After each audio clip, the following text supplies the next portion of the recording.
Lakkidi Jawahar law college വിദ്യാർത്ഥി ഷഹീർ ഷൌക്കത്ത് അലിയെ മർദ്ദിച്ച കേസിൽ നെഹ്റു ഗ്രൂപ്പ് ചെയർമാൻ പി കൃഷ്ണദാസിന്റെ ജാമ്യാപേക്ഷ തള്ളി.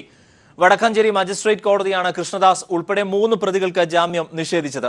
കേസിലെ 6ാം പ്രതി സുകുമാരന് കോടതി ജാമ്യം അനുവദിച്ചു. റിമാൻഡിൽ കഴിയുന്ന കൃഷ്ണദാസിനെ കസ്റ്റഡിയിൽ വിട്ടു നൽകണമെന്നാവശ്യപ്പെട്ട് പോലീസ് നൽകിയ അപേക്ഷ കോടതി നാളെ പരിഗണിക്കും. അസിനെ അറസ്റ്റ് ചെയ്തതിൽ പ്രതിഷേധിച്ച സമരം ചെയ്യുന്ന മാനേജ്മെന്റുകളുടെ നടപടിക്കെതിരെ ഡിവൈഎഫ്ഐ മാർച്ച് നടത്തി.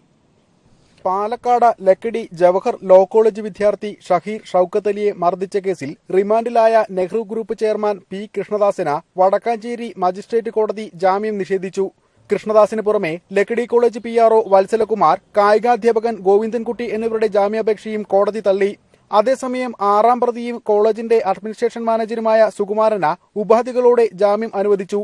പരാതി കെട്ടിച്ചമച്ചതാണെന്നും കൃഷ്ണദാസ് അടക്കമുള്ള പ്രതികളുടെ അറസ്റ്റ് മാധ്യമങ്ങളെയും പൊതുജനങ്ങളെയും തൃപ്തിപ്പെടുത്താനുള്ളതാണെന്നും ഇന്നലെ പ്രതിഭാഗം വാദിച്ചിരുന്നു. കസ്റ്റഡി നോട്ടീസിൽ ഇല്ലാത്ത ജാമ്യമില്ലാ വകുപ്പുകൾ പിന്നീട് എത്തിയത് സംശയകരമാണെന്നും പ്രതിഭാഗം ചൂണ്ടിക്കാട്ടി.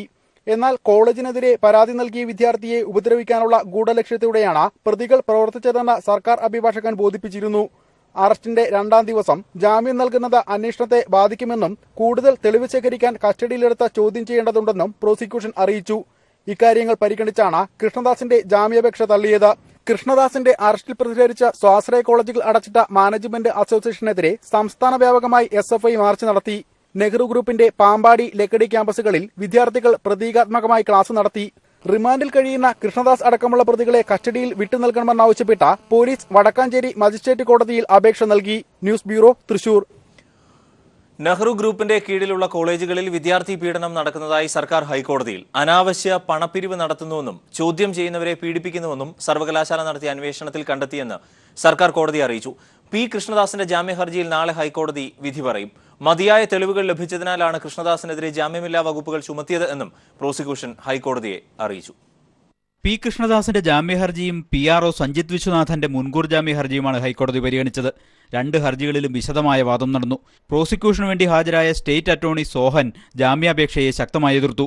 പി കൃഷ്ണദാസിനെതിരെ ജാമ്യമില്ലാ വകുപ്പുകൾ ചുമത്തിയത് മതിയായ തെളിവുകൾ ലഭിച്ചതിനാലാണെന്ന് പോലീസ് കോടതിയെ അറിയിച്ചു. പ്രതികളുടെ ഫോൺ രേഖകളും പരാതിക്കാരനായ വിദ്യാർത്ഥിയെ സംഭവസ്ഥലത്തേക്ക് എത്തിച്ച ഓട്ടോറിക്ഷക്കാരന്റെ മൊഴിയും ഉൾപ്പെടെ ഒട്ടേറെ തെളിവുകൾ കൃഷ്ണദാസിനെതിരെയുണ്ട്. കേസന്വേഷണം പൂർത്തിയായിട്ടില്ലെന്നും ജാമ്യം നൽകിയാൽ സാക്ഷികളെ സ്വാധീനിക്കാനിടയുണ്ടെന്നും പ്രോസിക്യൂഷൻ വാദിച്ചു. FIR-ൽ ഇല്ലാത്ത ആരോപണങ്ങൾ ചൂണ്ടിക്കാട്ടിയാണ് പ്രതികളെ റിമാൻഡ് ചെയ്തതെന്ന് എതിർഭാഗം കോടതിയിൽ വാദിച്ചു. പരാതിക്കാരന്റെ മൊഴി പൂർണ്ണമായി FIR-ൽ ചേർക്കുന്നതിൽ വീഴ്ച സംഭവിച്ചതായി പ്രോസിക്യൂഷൻ കോടതിയിൽ പറഞ്ഞു. എന്നാൽ പരാതിക്കാരൻ ആദ്യം നൽകിയ മൊഴി പ്രകാരമാണ് കേസെടുത്തത്. ഇക്കാര്യത്തിൽ നിയമപരമായ ഒരു വീഴ്ചയും പോലീസിന് സംഭവിച്ചിട്ടില്ല. കൃഷ്ണദാസിനെ അറസ്റ്റ് ചെയ്ത മുതിർന്ന ഉദ്യോഗസ്ഥർ ഉൾപ്പെടെയുള്ളവർ കോടതിയിൽ ഹാജരായിരുന്നു. നെഹ്റു ഗ്രൂപ്പിന് കീഴിലുള്ള കോളേജുകളിൽ വിദ്യാർത്ഥി പീഡനം നടക്കുന്നതായി സർവകലാശാലയുടെ അന്വേഷണ റിപ്പോർട്ടുള്ളതായി പോലീസ് കോടതിയെ അറിയിച്ചു. അനാവശ്യമായി പണപ്പിരിവ് നടത്തുന്നതായും ഇതിനെ ചോദ്യം ചെയ്യുന്നവരെ പീഡിപ്പിക്കുന്നതായും ഉള്ള ഗുരുതര കണ്ടെത്തലുകളാണ് റിപ്പോർട്ടിലുള്ളത്. News bureau, Kochi. Lakkidi law college വിദ്യാർത്ഥി ഷഹീർ ഷൌക്കത്ത് അലിയെ മർദ്ദിച്ച കേസുമായി ബന്ധപ്പെട്ട് Thrissur rural SP N Vijayakumar Pazhayannur SIയോട് വിശദീകരണം തേടി. FIR തയ്യാറാക്കിയതിലെ വീഴ്ചയെക്കുറിച്ചാണ് റിപ്പോർട്ട് തേടിയത്. Nehru group chairman P Krishnadas അടക്കമുള്ളവരെ പ്രതിയാക്കി FIR തയ്യാറാക്കിയപ്പോൾ ജാമ്യം ലഭിക്കുന്ന 3 വകുപ്പുകൾ മാത്രമാണ് ചുമത്തിയിരുന്നത്. പരാതിക്കാരന്റെ മൊഴിയിൽ തന്നെ ജാമ്യമില്ലാത്ത വകുപ്പ് ചുമത്താനുള്ള തെളിവുണ്ടെന്നിരിക്കെ ജാമ്യമുള്ള വകുപ്പ് മാത്രം ചുമത്തിയത് വീഴ്ചയാണ് എന്നാണ് വിലയിരുത്തൽ. പഴയന്നൂരിലെ ASI ജ്ഞാനശേഖരനാണ് FIR ഇട്ടത്. ജിഷ്ണു കേസിന്റെ ആദ്യഘട്ട അന്വേഷണം അട്ടിമറിച്ചതും ഇതേ ASI ആണ് എന്ന് ജിഷ്ണുവിന്റെ അമ്മ മുഖ്യമന്ത്രിക്ക് നൽകിയ പരാതിയിൽ ആരോപിക്കുന്നു.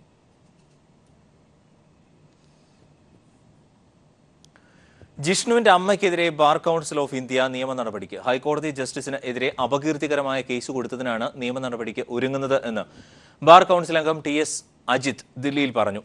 ഈ വാർത്ത റിപ്പോർട്ട് ചെയ്ത മാധ്യമങ്ങൾക്കെതിരെയും മാനനഷ്ടം ഉൾപ്പെടെയുള്ളതിന് പരാതി നൽകുമെന്നും ബാർ കൗൺസിൽ അറിയിച്ചു. നെഹ്റു കോളേജ് ചെയർമാൻ കൃഷ്ണദാസിന്റെ അറസ്റ്റിൽ പ്രതിഷേധിച്ച് സ്വാശ്രയ മാനേജ്മെന്റുകൾ ഇന്ന് കോളേജുകൾ അടച്ചിട്ട് പ്രതിഷേധിച്ചു.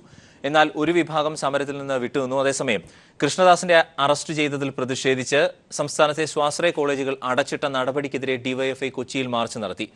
കൃഷ്ണദാസിന്റെ കോലം കത്തിച്ചു. സ്വാശ്രയ മാനേജ്മെന്റുകളുടെ നടപടിയിൽ വ്യാപകമായ പ്രതിഷേധമാണ് സംസ്ഥാനത്താകമാനം സംഘടിപ്പിച്ചത്. മാനേജ്മെന്റുകൾ കോളേജുകൾ അടച്ചതിൽ പ്രതിഷേധിച്ച് ക്ലാസുകൾ എടുത്താണ് വിദ്യാർത്ഥികൾ സമരം നടത്തിയത്. ഒരു വിഭാഗം സ്വാശ്രയ മാനേജ്മെന്റുകൾ നടത്തുന്ന സമരം തെറ്റാണെന്ന് ഡോക്ടർ ഫസൽ ഗഫൂർ. MESന്റെ എല്ലാ സ്ഥാപനങ്ങളും ഇന്ന് തുറന്ന് പ്രവർത്തിക്കുന്നുണ്ട് എന്നും സമരപ്രഖ്യാപനം ചിലരുടെ ഏകപക്ഷീയമായ തീരുമാനമാണ് എന്നും ഫസൽ ഗഫൂർ പറഞ്ഞു. MESന്റെ സ്ഥാപനങ്ങൾ MES അടച്ചിട്ടില്ല, ക്ലോസ് ചെയ്തിട്ടില്ല, ഇന്ന് പ്രവർത്തിക്കുന്നുണ്ട്. ഞങ്ങളുടെ സ്ഥാപനങ്ങളൊക്കെ തുറന്ന് പ്രവർത്തിക്കുന്നുണ്ട്. ഞങ്ങൾക്കാണല്ലോ ഏറ്റവും അധികം സ്വയാശ്രയ സ്ഥാപനങ്ങൾ കേരളത്തിലുള്ളത് MESനാണ്. MESന് 28 കോളേജുകളുണ്ട്. ആ 28 കോളേജുകൾ ഞങ്ങൾ അടച്ചിട്ടില്ലല്ലോ, ശരി, അത് തുറന്ന് തന്നെ പ്രവർത്തിക്കുന്നുണ്ട്. അപ്പൊ അത് ഒരു എൻ്റയർലി ഒരു ഡിഫറെന്റ് സിനാറിയാണ് ഇവിടെ വന്നിരിക്കുന്നത്. കാരണം ആരോടും ചർച്ച ചെയ്യാതെ, ആരെ അറിയിക്കാതെ, ഇവരെ ആരോ ഏകപക്ഷീയമായി എടുത്തൊരു തീരുമാനമായിട്ടാണ് ഞാൻ കാണുന്നത്. ഇനി ആരൊക്കെ അടച്ചു ആരൊക്കെ തുറന്നു എന്നുള്ളത് നിങ്ങൾക്ക് പറയാൻ പറ്റുള്ളൂ. കണ്ണൂർ കരുണ മെഡിക്കൽ കോളേജുകളിലെ 180 MBBS സീറ്റുകളിലേക്കുള്ള പ്രവേശനം സുപ്രീം കോടതി റദ്ദാക്കി. കണ്ണൂരിലെ 150 കരുണയിലെ 30 സീറ്റുകളുമാണ് റദ്ദാക്കിയത്. ഇരു കോളേജുകളും സമർപ്പിച്ച രേഖകൾ കൃത്രിമമാണെന്ന് ചൂണ്ടിക്കാട്ടി കോടതി ഇക്കാര്യത്തിൽ കോളേജുകൾക്കെതിരെ കേസെടുക്കേണ്ടതുണ്ട് എന്നും വ്യക്തമാക്കി. ഉത്തരവിന്റെ പശ്ചാത്തലത്തിൽ ഈ അധ്യയന വർഷം 180 സീറ്റുകൾ ഒഴിഞ്ഞുകിടക്കും. പ്രവേശന നടപടികൾ അട്ടിമറിച്ചാണ് ഇരു കോളേജുകളിലും പ്രവേശനം നടത്തിയത് എന്ന് ജസ്റ്റിസ് ജെയിംസ് കമ്മിറ്റി നേരത്തെ കണ്ടെത്തിയിരുന്നു. KPCC അധ്യക്ഷനെ തീരുമാനിക്കുന്നതിൽ തിരക്കിട്ട ചർച്ചകൾ ഹൈക്കമാൻഡ് നിർദ്ദേശം അനുസരിച്ച് മുകുൾ വാസനിക് ഉമ്മൻചാണ്ടിയുമായി ഫോണിൽ സംസാരിച്ചു. അതേസമയം പ്രസിഡന്റ് ആകാനില്ലെന്ന് ഉമ്മൻചാണ്ടി അറിയിച്ചതായി രമേശ് ചെന്നിത്തല പറഞ്ഞു. രാഹുൽ ഗാന്ധി വിദേശത്തു നിന്ന് നാളെ മടങ്ങിയെത്തിയാൽ ഉടൻ പ്രഖ്യാപനമുണ്ടാകുമെന്നാണ് സൂചന. ഹൈക്കമാൻഡിനു വേണ്ടി മുകുൾ വാസ്നിക് ഉമ്മൻചാണ്ടി ഫോണിൽ ബന്ധപ്പെട്ടു. സമ്മർദ്ദമുണ്ടായാൽ ഉമ്മൻചാണ്ടി പ്രസിഡന്റ് സ്ഥാനം ഏറ്റെടുത്തേക്കും. കഴിഞ്ഞ തെരഞ്ഞെടുപ്പ് കഴിഞ്ഞതിന് ശേഷം എൻ്റെ നിലപാട് ഞാൻ അറിയിക്കേണ്ടവരെ എല്ലാം അറിയിച്ചിട്ടുണ്ട്. അല്ല, ഞാൻ പറഞ്ഞതിനെ ഹൈക്കമാൻഡും അംഗീകരിച്ചിട്ടുണ്ട്. ഞാൻ അതുകൊണ്ട് മാറി നിൽക്കുമെന്നുള്ളതല്ല, ഞാൻ ശക്തമായി പ്രവർത്തന രംഗത്തുണ്ടാകും. ഒരു സ്ഥാനം വഹിച്ചുകൊണ്ടല്ലെന്ന് മാത്രമേ ഉള്ളൂ. അതേസമയം സ്ഥാനം ഏറ്റെടുക്കാനില്ലെന്നാണ് ഉമ്മൻചാണ്ടി അറിയിച്ചതെന്ന് രമേശ് ചെന്നിത്തല പറഞ്ഞു. അല്ല, അദ്ദേഹവുമായി ഞാൻ സംസാരിച്ചപ്പോൾ അദ്ദേഹം എന്നോട് 2 തവണ സംസാരിച്ചു. ആ സന്ദർഭങ്ങളിലൊന്നും ഉമ്മൻചാണ്ടിക്ക് KPCC പ്രസിഡന്റ് ആവാൻ താല്പര്യമില്ലെന്നാണ് എന്നോട് പറഞ്ഞത്. ഉമ്മൻചാണ്ടിക്ക് പുറമെ PT Thomas, VD Satheesan, KV Thomas തുടങ്ങിയ പേരുകളും ഹൈക്കമാൻഡിന്റെ പരിഗണനയിലുണ്ടെന്നാണ് സൂചന. News bureau, Thiruvananthapuram. Youth Congress vice president CR Mahesh party വിട്ടു. സജീവ രാഷ്ട്രീയം അവസാനിപ്പിക്കുന്നുവെന്ന് മഹേഷ് പറഞ്ഞു. ഇതിനു മുമ്പും ശക്തമായ നിലപാടുകൾ എടുക്കുകയും അഭിപ്രായം പറഞ്ഞിട്ടുള്ള വ്യക്തിയാണ്. കോൺഗ്രസിന് ഇതിലും വലുത് ഈ രാജ്യത്ത് ഇനി എന്തു വരാൻ? കോൺഗ്രസ് തിരുത്തലുകൾക്ക് തയ്യാറാവണം. കോൺഗ്രസ് പ്രസ്ഥാനം നവീകരിക്കണം. ഈ സ്ഥിരം ശൈലിയിൽ കോൺഗ്രസിന് പോകാൻ പാടില്ല, മുമ്പോട്ട് പോകാൻ പാടില്ല. എങ്ങനെ പറ്റും? രാഷ്ട്രീയത്തിന്റെ നിഴലിലൊന്നും അങ്ങനെ രാഷ്ട്രീയ പ്രവർത്തനം, എൻ്റെ സ്വത്വം നഷ്ടപ്പെട്ടിട്ട് മുഖം വികൃതമാക്കി ചീഞ്ഞളഞ്ഞ് രാഷ്ട്രീയ രംഗത്ത് നിൽക്കാൻ എന്നുള്ള അമിതമായ ആഗ്രഹങ്ങളൊന്നും ഇല്ല. അതായത് ഈ രാഷ്ട്രീയ രംഗത്തുനിന്ന് മാറി നിൽക്കാൻ ഞാൻ ആഗ്രഹിക്കുകയാണ്.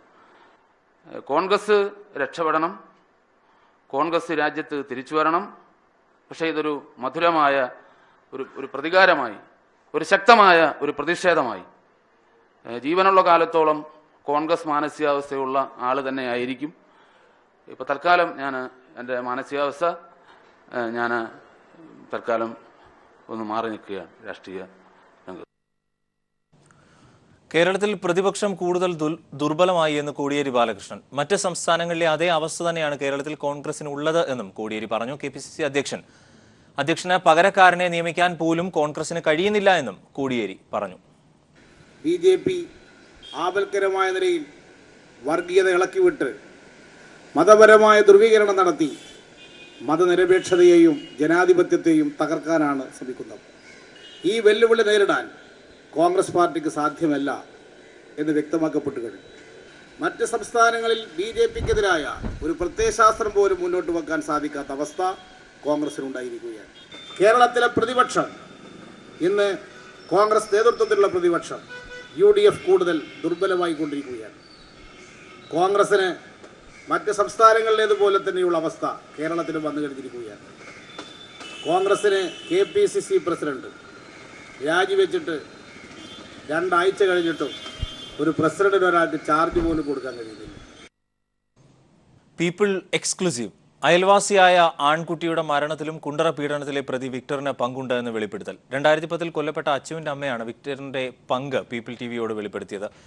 തന്റെ മകളെ പെൺവാണിഭ സംഘത്തിൽ ചേർക്കുമെന്ന വിക്ടർ ഭീഷണിപ്പെടുത്തി. ഇതിനെ ചോദ്യം ചെയ്തപ്പോഴാണ് മകനെ കൊന്നു കെട്ടിത്തൂക്കിയതെന്ന് അച്ചുവിന്റെ അമ്മ പറയുന്നു. 2010 നാന്തിരിക്കലിൽ പ്രതിയുടെ വീടിന് സമീപത്തെ വീട്ടിൽ തൂങ്ങിമരിച്ച നിലയിൽ കണ്ടെത്തിയ 14-കാരന്റെ കുടുംബത്തിന്റെ പരാതിയിലാണ് പ്രതിക്കെതിരെ അന്വേഷണത്തിന് SP ഉത്തരവിട്ടത്. കൊട്ടാരക്കര ഡിവൈഎസ്പിക്ക് തന്നെയാണ് അന്വേഷണ ചുമതല. മരിച്ച 14-കാരന്റെ കുടുംബം കൂടുതൽ വെളിപ്പെടുത്തലുകളുമായി രംഗത്തെത്തി. നേരത്തെ മകനെ കൊല്ലുമെന്ന് ഭീഷണിയുണ്ടായിരുന്നെന്നും ഇപ്പോൾ അറസ്റ്റിലായ പ്രതിയും മകനും ചേർന്നാണ് തന്റെ മകനെ കൊന്നതെന്നും മരിച്ച ആൺകുട്ടിയുടെ മാതാവ് പറഞ്ഞു. എനിക്ക് എൻ്റെ മോനെ കൊന്നതിന് ഉത്തരവാദികൾ ഈ ഞണ്ട് വിജയനും അവൻ്റെ കുടുംബം മാത്രമാണ്. അതല്ല എൻ്റെ പൊന്നുമോൻ ഒരിക്കലും എൻ്റെ കുഞ്ഞത് ചെയ്യത്തില്ലെന്ന് എനിക്ക് നല്ല ഉറപ്പുണ്ട്. കാരണം അവൻ പലതവണ ഈ ഞണ്ട് വിജയൻ്റെ മകൻ ഷിബു പലതവണ പറഞ്ഞിട്ടുണ്ട്, നിൻ്റെ പെങ്ങളെ ഞാൻ ഗുണ്ടകളെ കൊണ്ടുവന്ന് ബലാത്സംഗം ചെയ്ത് കൊന്ന് കെട്ടിത്തൂക്കുമെന്ന്. അങ്ങനെ എൻ്റെ മോളാണെന്നും പറഞ്ഞ് അവൻ കയറിയതാണ്. പക്ഷേ കിട്ടിയത് എൻ്റെ മോനെ. മരിച്ചതിൻ്റെ അന്ന് രാത്രി ഒരു 9-10 മണിയായി കാണും. വീട്ടിൽ ഫോൺ കോൾ വരുന്നു. അപ്പം ഞാൻ ഫോൺ എടുത്തിട്ട് സംസാരിച്ചില്ല. എൻ്റെ മോളി എന്ന് ഫോൺ എടുത്തപ്പം പറഞ്ഞ്, നിന്നെ ആയിരുന്നടി കരുതിയിരുന്നത്, കിട്ടിയ നിന്റെ ആങ്ങളെയാ, അതുകൊണ്ട് ഇനി നീ കരുതലോടിരുന്നോളണമെന്ന് പറഞ്ഞു. മരിച്ച പെൺകുട്ടിയുടെ ബന്ധുവായ മറ്റൊരു പെൺകുട്ടിയെയും ലൈംഗികമായി പീഡിപ്പിച്ചതിനാണ് ഒരു കേസ് കൂടി രജിസ്റ്റർ ചെയ്തത്. വൈദ്യപരിശോധനയിൽ പെൺകുട്ടി പീഡിപ്പിക്കപ്പെട്ടതായി തെളിഞ്ഞു. ഇതേ തുടർന്നാണ് മജിസ്ട്രേറ്റിന് മുന്നിൽ രഹസ്യമൊഴി രേഖപ്പെടുത്തിയത്. ശിശു സംരക്ഷണ സമിതിയുടെ കൌൺസിലിംഗിനിടെയാണ് പീഡന വിവരം കുട്ടി പുറത്തു പറയുന്നത്. പരാതിയുടെ അടിസ്ഥാനത്തിൽ കൊട്ടാരക്കര ഡിവൈഎസ്പി കൃഷ്ണകുമാർ അന്വേഷണം ആരംഭിച്ചു. ന്യൂസ് ബ്യൂറോ, കൊല്ലം. കൊല്ലത്ത് ബാലതാരത്തെ പീഡിപ്പിച്ച കേസിൽ ഒരാളെ പോലീസ് അറസ്റ്റ് ചെയ്തു. 5-ലധികം പേർ ചേർന്ന് പീഡിപ്പിച്ചുവെന്നാണ് പരാതി. കൊല്ലം സ്വദേശിയായ ഫൈസലാണ് അറസ്റ്റിലായത്. തിരുവനന്തപുരത്ത് പ്രായപൂർത്തിയാകാത്ത പെൺകുട്ടിയെ പ്രകൃതി വിരുദ്ധ പീഡനത്തിന് ഇരയാക്കിയ മുൻ SI പിടിയിൽ. 62-കാരനായ കൃഷ്ണകുമാറിനെ പൂജപ്പുര പോലീസ് പോസ്കോ നിയമപ്രകാരം അറസ്റ്റ് ചെയ്തു. തിരുമല അരയലൂർ സ്വദേശിയായ 8.5 വയസ്സുള്ള ആൺകുട്ടിയാണ് പ്രതി പ്രകൃതി വിരുദ്ധ പീഡനത്തിന് ഇരയാക്കിയത്. കുട്ടി മാതാപിതാക്കളോട് പറഞ്ഞതിനെ തുടർന്ന് അവർ പോലീസിൽ പരാതി നൽകി. പരാതിയുടെ അടിസ്ഥാനത്തിലാണ് അറസ്റ്റ്. കൊട്ടിയൂർ പീഡനക്കേസിൽ 3 പ്രതികൾ കൂടി പോലീസിൽ കീഴടങ്ങി. പീഡനത്തിന് ഇരയായ പെൺകുട്ടി പ്രസവിച്ച കൂത്തുപറമ്പ് ക്രിസ്തുരാജ ആശുപത്രിയിലെ ഡോക്ടർമാരായ ടെസി ജോസ, ഹൈദരലി, അഡ്മിനിസ്ട്രേറ്റർ ആൻസി മാത്യൂസ് എന്നിവരാണ് പേരാവൂർ പോലീസിൽ ഹാജരായത്. ഇതോടെ ഈ കേസിൽ 8 പേർ അറസ്റ്റിലായി. സിസ്റ്റർ ലിസ് മരിയ, സിസ്റ്റർ അനീറ്റ എന്നിവരാണ് ഇനി പോലീസിൽ കീഴടങ്ങാനുള്ളത്. റവന്യൂ ഉദ്യോഗസ്ഥന്മാരുടെ അനാസ്ഥ മൂലം 21 വർഷമായി ഭൂമി പോക്കുവരവ് ചെയ്യാനാകാതെ ഒരു കുടുംബം. തിരുവനന്തപുരം ചാല കച്ചേരി വീട്ടിൽ സുബൈറും കുടുംബവുമാണ് ഭൂമി സ്വന്തം പേരിലാക്കാൻ 2 പതിറ്റാണ്ടിലധികമായി സർക്കാർ ഓഫീസുകളും കോടതികളും കയറിയിറങ്ങുന്നത്. പിന്നിൽ ക്വാറി മാഫിയ ആണ് എന്നാണ് സുബൈർ ആരോപിക്കുന്നത്. സുബൈറിന്റെ ഭാര്യ മാജിദ ബീവിയുടെ പേരിൽ 1996 ജൂലൈ 20-നാണ് കൊല്ലം ചിതറ വില്ലേജിൽ ഭൂമി വാങ്ങുന്നത്. റീസർവേ റെക്കോർഡും പ്രകാരം 5 ഏക്കറോളം ഭൂമിയാണ് ഇവർ വാങ്ങിയത്. തുടർന്ന് ഭൂമി പോക്കുവരവ് ചെയ്യാൻ ചിതറ വില്ലേജ് ഓഫീസറെ സമീപിച്ചു. എന്നാൽ ഇവർ വാങ്ങിയ സ്ഥലത്ത് 10 സെന്റ് സർക്കാർ ഭൂമിയുണ്ടെന്നും ഇക്കാര്യം പരിശോധിച്ച ശേഷമേ പോക്കുവരവ് ചെയ്യാനാവൂ എന്നുമായിരുന്നു വില്ലേജ് ഓഫീസറുടെ നിലപാട്. പിന്നീട് ഇവർ ജില്ലാ കളക്ടറെ സമീപിച്ചു. പ്രസ്തുത പ്രദേശത്ത് സർക്കാർ ഭൂമി ഇല്ലെന്ന് കളക്ടർ നിയോഗിച്ച പ്രത്യേക സംഘം കണ്ടെത്തി. ഭൂമി പോക്കുവരവ് ചെയ്തു നൽകാൻ ഉത്തരവിടുകയും ചെയ്തു. മാജിദ ബീവിയുടെ ഭർത്താവ് സുബൈർ: ഇപ്പോൾ വീണ്ടും എൻ്റെ വസ്തുവിൽ പുതിയ തർക്കങ്ങൾ ഉന്നയിച്ചുകൊണ്ട് വരുന്നു. ഞാൻ കോടതിയെ സമീപിച്ച് കോടതിയിൽ നിന്ന് ഹൈക്കോടതിയിൽ നിന്ന് വിധി വാങ്ങിയിട്ടുള്ളതാണ്. ആർക്കോ വേണ്ടി റവന്യൂ ഉദ്യോഗസ്ഥരും മറ്റ് ചില രാഷ്ട്രീയക്കാരും കൂട്ടുനിന്നുകൊണ്ട് ഇതിനെ തടയുന്നു. തുടർന്നും നടപടി സ്വീകരിക്കാൻ അധികൃതർ തയ്യാറായില്ല. പിന്നീടിങ്ങോട്ട് നാളുകൾ നീണ്ട നിയമപോരാട്ടം. മാജിദ ബീവിയുടെ മകൻ ഷഹീൻ സുബൈർ: ഞങ്ങളുടെ ജീവിതത്തിൽ ഞങ്ങളുടെ പകുതി ഭാഗവും ഇതിൽ പോയിരിക്കുന്നു. സാമ്പത്തികമായിട്ടും ബുദ്ധിമുട്ടും മാനസികമായിട്ടും ആകെ തളർന്നു നിൽക്കുന്ന അവസ്ഥയാണ്. ഇതിനിടയിൽ വസ്തുവിന്റെ തണ്ടപ്പേര് വില്ലേജ് ഓഫീസിൽ തിരുത്തിയതായും വ്യക്തമായി. ലോകായുക്തയെ സമീപിച്ചെങ്കിലും അവിടെ നിന്നും നീതി ലഭിച്ചില്ല. ഏറ്റവും ഒടുവിൽ കേസ് ഹൈക്കോടതിയിലെത്തി. ഹൈക്കോടതി മാജിദ ബീവിക്ക് അനുകൂലമായി വിധി പ്രസ്താവിച്ചു. വിധി അനുകൂലമായിട്ടും ഈ കുടുംബത്തോടുള്ള റവന്യൂ ഉദ്യോഗസ്ഥരുടെ ദ്രോഹം തുടരുകയാണ്. പ്രസ്തുത ഭൂമിയിൽ വിലപിടിപ്പുള്ള ഗ്രാനൈറ്റ് ഉണ്ട് എന്നതിനാൽ ഭൂമിക്ക് വേണ്ടി ചില ക്വാറി മാഫിയകൾ ചരടുവലികൾ നടത്തുന്നതാണ് പോക്കുവരവിന് തടസ്സമെന്ന് ഇവർ ആരോപിക്കുന്നു. ഭൂമി വാങ്ങിയിട്ട് 20 വർഷങ്ങൾ പിന്നിടുന്നു. കരമടച്ച് വസ്തു പേരിൽ കൂട്ടാൻ ഹതഭാഗ്യനായ സുബൈറിന് ഇനിയും കഴിഞ്ഞിട്ടില്ല. ഹൈക്കോടതിയുടെ വിധിയുണ്ടായിട്ടും റവന്യൂ അധികൃതർ മൗനം തുടരുകയുമാണ്. പിന്നിൽ ക്വാറി മാഫിയകളെന്ന് വ്യക്തം. ചിതറ മടത്തറയിൽ നിന്നും ക്യാമറമാൻ അഖിലേഷിനൊപ്പം KG ദിനകർ. 1.25 കോടി രൂപ ചെലവഴിച്ചിട്ടും നാട്ടുകാർക്ക് പ്രയോജനമില്ലാതെ ഒരു കുടിവെള്ള പദ്ധതി. കങ്ങഴ കൊറ്റൻ ചിറക്കുന്നിൽ മുകളിൽ ആരംഭിച്ച പുതുവെട്ടിച്ചിറ കുടിവെള്ള പദ്ധതിയാണ് ഇന്നും അവഗണന നേരിടുന്നത്. 11 വർഷങ്ങൾക്ക് മുൻപ് നിർമ്മിച്ച പദ്ധതിയാണ് പാതി വഴിയിൽ നിലച്ചത്. കങ്ങഴ ഗ്രാമപഞ്ചായത്തിലെ 8 വാർഡുകളിൽ കുടിവെള്ളം വിതരണം ചെയ്യുന്നതിന് 2004 തുടങ്ങിയ പദ്ധതിയുടെ 2.5 ലക്ഷം ലിറ്റർ ശേഷിയുള്ള വാട്ടർ ടാങ്കാണിത്. വാട്ടർ അതോറിറ്റിയുടെ കുളത്തൂർ പമ്പിംഗ് സ്റ്റേഷനിൽ നിന്നും കുടിവെള്ളം മുണ്ടത്താനം ടാങ്കിൽ എത്തിച്ച ശേഷം അവിടെ നിന്നുമാണ് ഈ ടാങ്കിൽ എത്തിച്ച് വിതരണം ചെയ്യുകയായിരുന്നു പദ്ധതി ലക്ഷ്യം. എന്നാൽ മുണ്ടത്താനത്തിനും ഇടയപ്പാറയ്ക്കുമിടയിൽ പൈപ്പ് ലൈൻ സ്ഥാപിക്കാതെ കൊല്ലം സ്വദേശിയായ കരാറുകാരൻ ജോലികൾ ഉപേക്ഷിച്ചതോടെ പദ്ധതി നിലക്കുകയായിരുന്നു. പിന്നീട് വന്ന UDF സർക്കാരും പദ്ധതിയെ പൂർണ്ണമായും അവഗണിച്ചു. പഞ്ചായത്തിലെ 4000-ഓളം കുടുംബങ്ങളുടെ കുടിവെള്ള പ്രശ്നത്തിന് ഈ പദ്ധതി പ്രവർത്തനം തുടങ്ങിയാൽ പരിഹാരമാകും. Kangazha panchayat president B. പ്രദീപ്: ഈ ഒരു കുടിവെള്ള പദ്ധതി യാഥാർത്ഥ്യമാകുകയാണെങ്കിൽ വളരെ കങ്ങഴയിലെ സംബന്ധിച്ചിടത്തോളം എനിക്ക് തോന്നുന്നു 8 വാർഡിൽ 15 വാർഡിൽ 6 വാർഡ് പൂർണ്ണമായിട്ട് 2 വാർഡ് ഭാഗികമായിട്ട് അങ്ങനെ 8 വാർഡിലെ കുടിവെള്ള ക്ഷാമം പരിഹരിക്കാൻ സാധിക്കും. പക്ഷെ അത് 2004 തൊട്ട് ഇപ്പൊ 2017 ആയിട്ടും ഏകദേശം 13 വർഷത്തോളമായി ഇതിന്റെ പണികൾ ഒന്നും എത്താത്തൊരു സ്ഥിതിയിലാണ്. പദ്ധതിയുടെ ഭാഗമായി പഞ്ചായത്തിലെ 24 കേന്ദ്രങ്ങളിൽ സ്ഥാപിച്ചിരുന്ന പൊതു പൈപ്പുകളടക്കം ഇന്ന് തുരുമ്പെടുത്ത് നശിച്ചു. 2.5 ലക്ഷം ലിറ്റർ ശേഷിയുള്ള ടാങ്ക് കൊതുക് വളർത്തൽ കേന്ദ്രമായി. 30 ലക്ഷം രൂപ കൂടി അനുവദിച്ചാൽ മാത്രമേ ഇനി പദ്ധതി പൂർത്തീകരിക്കാനാകൂ. പുതുവെട്ടിപ്പാറ കുടിവെള്ള പദ്ധതി യാഥാർത്ഥ്യമാകുമെന്ന പ്രതീക്ഷയോടെ കാത്തിരിക്കുകയാണ് ഇവിടുത്തെ ജനങ്ങൾ. ഒരു വേഴാമ്പലിനെ പോലെ. ക്യാമറാമാൻ സാംജിത്തിനൊപ്പം കങ്ങഴയിൽ നിന്നും TP പ്രശാന്ത്.